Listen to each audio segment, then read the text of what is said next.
I hope everyone is well. টুনাল online একাডেমির পক্ষ থেকে সবাইকে শুভেচ্ছা ও অভিনন্দন। অনলাইন জার্নিতে এটাই আমার বানানো প্রথম ভিডিও। তো আমার চ্যানেলে এখন থেকে রেগুলার 11-12 ক্লাসের টিউটোরিয়াল ভিডিও নিয়ে আসা হবে এবং পরবর্তীতে আপনারা যদি আমাকে সাপোর্ট করে আমার পাশে থাকেন তাহলে যে কোনো ক্লাসের ভিডিও আমার চ্যানেলে নিয়ে আসবো। তাই যারা এখনও চ্যানেলটি সাবস্ক্রাইব করেননি তারা পরবর্তী ভিডিওগুলো সবার আগে পাওয়ার জন্য চ্যানেলটিকে সাবস্ক্রাইব করে পাশেই থাকুন। তো let's get started. Part on দিয়ে আমি শুরু করব। প্রথমে রয়েছে রাশি। রাশি কি? রাশি কাকে বলে? এগুলো আমাদের মনে প্রশ্ন জাগবে। তো রাশি হচ্ছে ভৌত জগতে যা কিছু পরিমাপ করা যায় তাই হচ্ছে রাশি। তুমি এই ভৌত জগতে যা কিছু পরিমাপ করতে পারবে সেটাই হচ্ছে রাশি। আমার সাথে সাথে চলো একটু লিখে ফেলি। এখন রাশির আবার কয়েকটি ক্যাটাগরি আছে। সেগুলো কেমন? রাশির ক্যাটাগরি হচ্ছে এমন যে স্কেলার রাশি আর ভেক্টর রাশি। তো আমাদের বইতে দুটি দেওয়া আছে, তো আমাদের এই দুটি জানলেই হবে, আর আমাদের বেশি জানা দরকার নেই। একটা হচ্ছে স্কেলার রাশি আর অন্যটি হচ্ছে ভেক্টর রাশি। স্টেপ 2 তে সংখ্যা অন লিখি, আর অন্যটি হচ্ছে কি ভেক্টর রাশি। তো স্কেলার রাশি কি? তোমাদের মনে সবারই প্রশ্ন জাগবে যে স্কেলার রাশিটা আবার কি, ভেক্টর রাশিটা আবার কি। তো আমি বলতে চাই স্কেলার রাশি হচ্ছে এমন শুধুমাত্র মান দিয়ে প্রকাশ করা যায়, যার শুধুমাত্র সম্পূর্ণরূপে মান দ্বারা প্রকাশ করলেই হবে, অন্য কিছুর দরকার নেই। সেটাই হচ্ছে স্কেলার রাশি। মান দিয়ে শুধুমাত্র প্রকাশ করাকে মান দিয়ে সম্পূর্ণরূপে প্রকাশ করা যায়। এক্সাম্পল কি দেওয়া যায়? ভর, তারপর সময়, বয়স, এগুলোই, যার শুধুমাত্র মান জানলেই চলবে, অন্য কিছুর কোনো দরকার হবে না। যেমন তোমরা যদি আমাকে জিজ্ঞাসা করো সোনালি তোমার বয়স কত, তো আমি কি বলবো? 18+। তো এটা বলার পর সে কি আমাকে বলবে যে 18+ কোন দিকে, উপর দিকে, নিচের দিকে, বা ডান পাশে, বাম পাশে, কোন দিকে, এগুলো কি বলবে? বকাটে এই বকাটে বকাটে প্রশ্ন কি কেউ আমাকে করবে? কেউই করবে না।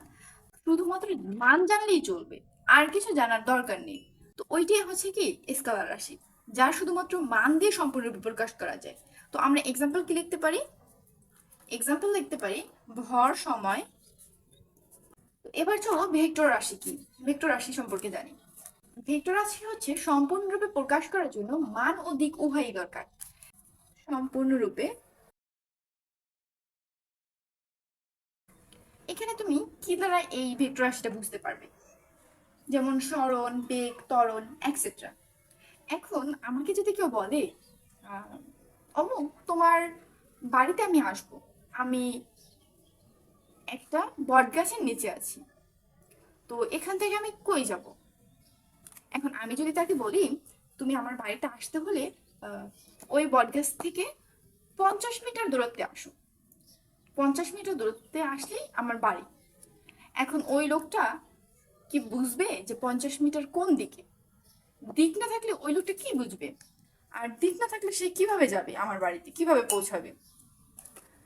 এখন আমি যদি তাকে বলি যে তুমি 50 মিটার দক্ষিণে আসো, বা 50 মিটার উত্তরে আসো, বা 50 মিটার পশ্চিমে, পূবে, তাহলে সে বুঝবে। তো এটাই হচ্ছে ভেক্টর রাশি, যে যাকে প্রকাশ করার জন্য মানেরও দরকার হবে, দিকেরও দরকার হবে। আশা করি সবাই ক্লিয়ারলি ভাবে বুঝতে পারছো। তো চলো এক্সাম্পলগুলো লিখে ফেলি। সরণ, বেগ, ত্বরণ। তোমরা সুন্দর করে সাজিয়ে লিখে নিবে যাতে তোমাদের নোটসগুলো অ্যাডমিশন টেস্ট পর্যন্ত থাকে। এবার এবার আমরা এগুলোকে প্রকাশ করব কিভাবে? আমরা যেটা দিক পেয়েছি, যাকে মান এবং দিক দ্বারা সম্পূর্ণ প্রকাশ করা লাগবে, তাকে প্রকাশ করার জন্য আমাদের প্রকাশের চিহ্ন লাগবে, কিন্তু স্কেলার রাশির জন্য আমাদের কোনো চিহ্ন দরকার নেই। তো চলো এগুলো আমরা প্রকাশ করার জন্য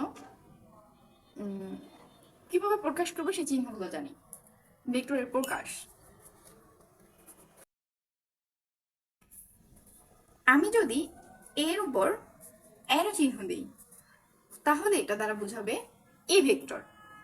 আমি যদি এখানে খালি একটা এ লিখি, শুধু একটা এ, আশেপাশে উপরে নিচে কিছুই যদি না দিই, সেটাও বোঝাবে এ ভেক্টর। এটা একটা এ ভেক্টর। তো এ ভেক্টরকে, এটা হচ্ছে একটা এ ভেক্টর,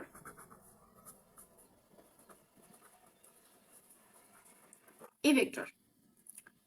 আর আমি যদি এখানে শুধু এ লিখি, তাহলে এটাকে উপরে যদি আমি অ্যারো চিহ্ন না দিই, তাহলে এটা দ্বারা বোঝাবে এ এর মান, এ ভেক্টর এর, ভেক্টর এর মান।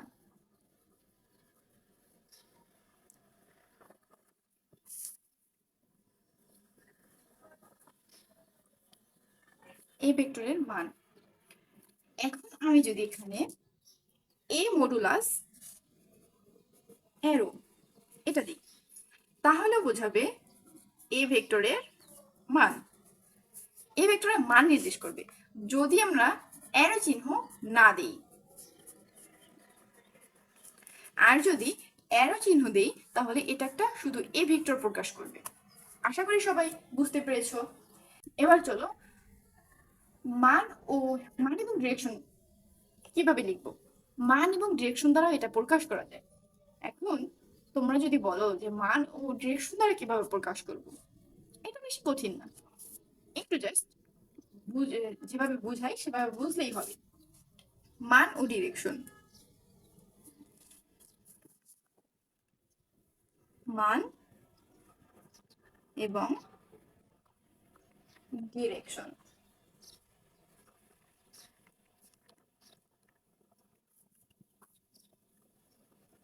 মান এবং ডিরেকশন, তোমাকে যদি বলা হয় যে বেগ 40 মিটার/সেকেন্ড, বেগ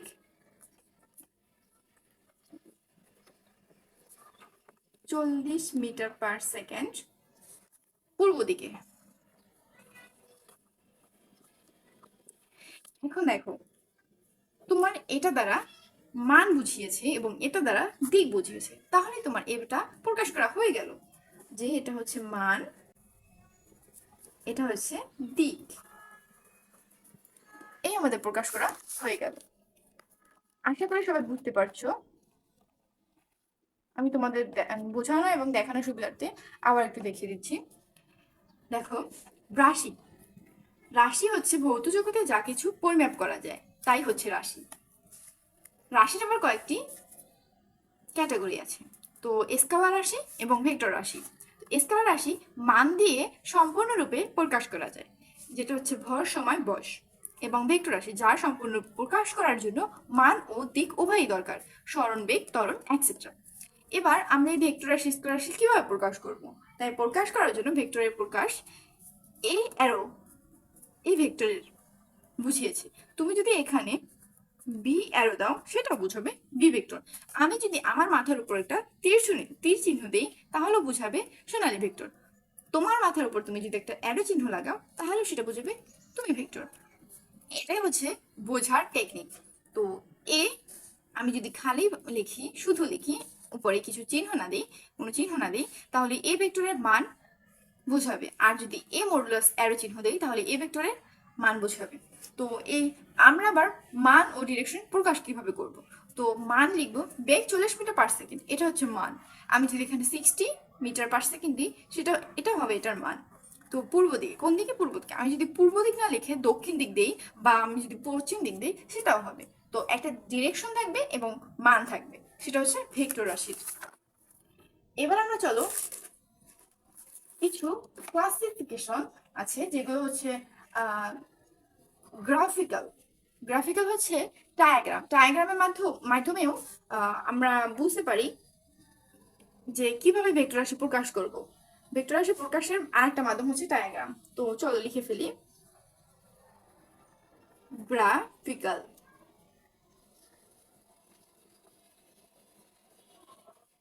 গ্রাফিক্যাল ডায়াগ্রাম,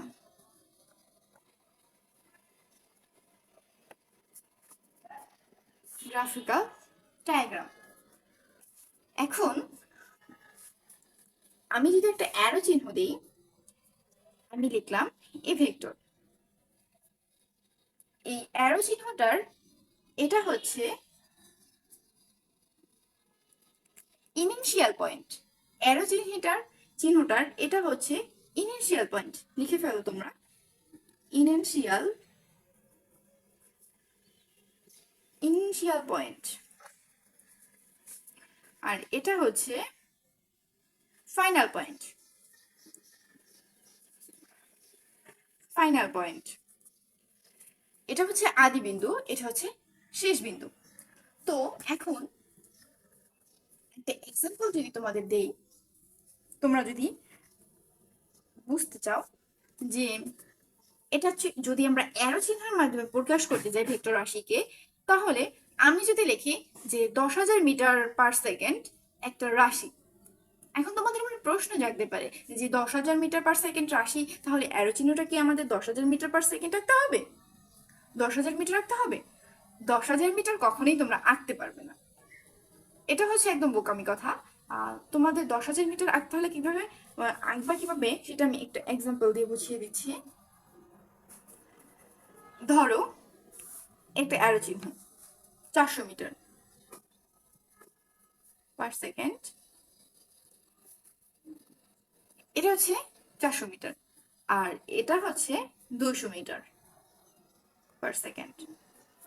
এখন যেটা একটু বড় হবে সেটা একটু অ্যারো চিহ্নটা বড় আট করলেই হবে, আর যেটা একটু ছোট হবে সেটা অ্যারো চিহ্নটা একটু ছোট আট করলেই হবে, এবং উপরে যে যে মানটা দেওয়া থাকবে সে মানটা লিখে দিলেই চলবে। এটাই হচ্ছে মূল বোঝার বিষয়। তো আজকে আমি আর বেশি বোঝানোর চেষ্টা করব না, আজ আমি এই পর্যন্তই রাখবো। আশা করি তোমরা বুঝতে পেরেছো, আর যাদের বোঝার সমস্যা হয়েছে, যারা বুঝতে পারোনি, তারা দয়া করে কাইন্ডলি কমেন্ট বক্সে কমেন্ট করে জানাবে। এবং তোমরা যদি তোমাদের কোনো বিষয় বা টপিক বুঝতে না পারো, সেটাও তোমরা কমেন্ট বক্সে কমেন্ট করবে। আমি চেষ্টা করবো তোমাদের বোঝানোর জন্য, এবং পরবর্তীতে আমি সেই টপিকে ভিডিও নিয়ে আসবো আমার চ্যানেলে। তো আর বেশি বেশি সাবস্ক্রাইব, শেয়ার করে আমার পাশে থাকো তোমরা। আশা করি তোমাদের উপকারী হবে।